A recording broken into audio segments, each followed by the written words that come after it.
Hello, everybody. Scott Golden here with the Mid Atlantic Championship Wrestling Podcast, or audio for 12/12, 1981. Loving this run because, well, it's new and there's certainly wrestling to be had here.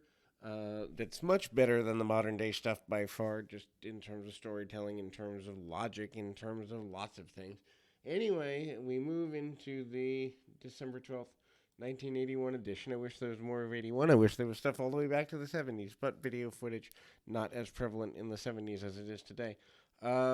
Again, there's a challenge here as sometimes people are used multiple times in shows and they come in and out of prior matches without really describing things very well. But Charlie Fulton and Rick Steamboat kicks us off. But we see Steamboat wrestle at least two matches here, so not really sure if it's two separate programs and they just merge them or what that looks like. But anyway, Steamboat is a major guy here, having teamed with Jake Roberts earlier in the fall, but also going for Roddy Piper around the horn at the time for the Mid-Atlantic Heavyweight Championship. Obviously, Steamboat, a major force in Mid-Atlantic / what becomes Jim Crockett Promotions and later WCW for several years on and off, but going back to the 70s. But here in 1981, he's a major thorn in the side of one Roddy Piper. So that kind of is there, but also kind of moving things forward in a direction that will lead in resolution there, I guess you'd say.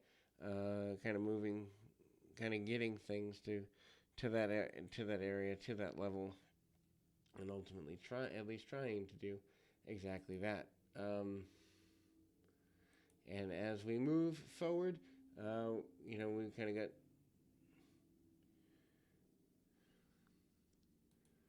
got things a little. I don't know that I'd say chaotic anyway, but we open with a Sergeant Slaughter promo by Slaughter, basically saying that no one can break his Cobra Clutch. We have him with Private Jim Nelson doing push-ups and him putting out the $1,000 Cobra Clutch challenge, which he very rarely wants to actually take on. As mentioned, Steamboat and Charlie Fulton in a reasonably good scientific match, as it were. Steamboat, your main babyface at the time, and kind of moving forward into that babyface role. Steamboat also managing to take his man down, basic wrestling maneuvers, side headlock takeover and the like. And Fulton, who always is a competitive individual, but never really gets a major push here in the area. Good hand, but never really gets solid pushing. Steamboat cranking on the headlock for several minutes, getting a rare at the time singles run, although it seems that he's doing singles at the house shows, but not so much on television, which I find a little curious to say the very least. Anyway, Steamboat holds on to the headlock for several minutes, and finally Fulton comes up, brawling with him a little bit. Punch kick cuts him off with a knee to the midsection, and then gets a reverse chin lock of his own. Very basic match. You're not going to, see a lot of guys talking about five-star classics, nerds like Dave Meltzer, but what you will get is you'll get a crowd reaction from both the studio audience and the people at home, always coming back to basic body parts. It's clear that Fulton's trying to play a medium-level heel, so he's not really dastardly, but he's willing to cheat to win to get the advantage where he can.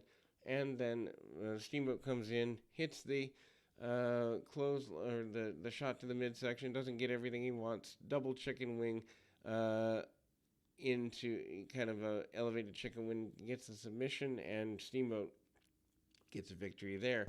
Getting ready for Piper and other singles challenges. We move to the second match of the day, which is the television champion, Ivan Koloff. Again, Mid-Atlantic not really telling us where Koloff picked up that particular belt. A month ago, he was your Mid-Atlantic champion, but we never saw him lose that. We didn't really hear much about it. Roll-throughs by Koloff and Koloff fighting I guess enhancement talent Jim Gray, but the title is on the line. Koloff getting some ride time with a front face lock and very punch kick basic offense by Koloff. Of course, Koloff, a former WWF World Champion, so at that point, giving him a secondary title in the Mid-Atlantic area or any other territory makes sense. Hip toss out of the corner, and Gray is pretty well dominated by Koloff. Throughout this contest here, clothesline in the modified sickle by Koloff. Koloff in good control for the next several minutes. Also cinches him up with a almost guillotine-like maneuver.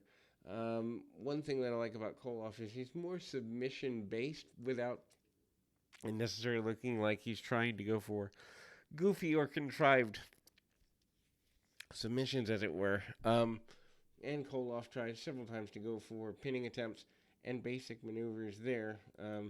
Koloff tries to roll through, doesn't get what he wants on it, and eventually gets a victory using a kind of a diving knee sort of situation from the top rope into the chest of Gray, getting the victory. There is hype for an upcoming series of matches on February 20th. I don't know why we're plugging February 20th in Roanoke in the end of December. Maybe 8 weeks out is worth it, but the Ninja is going to be coming to town, and Anderson, Gene Anderson, is the manager at this point, so that has kind of changed from Jim Holiday in previous weeks. Roddy Piper is annoyed with having to fight anyone, including but not limited to the challenger of the moment, Ricky Steamboat.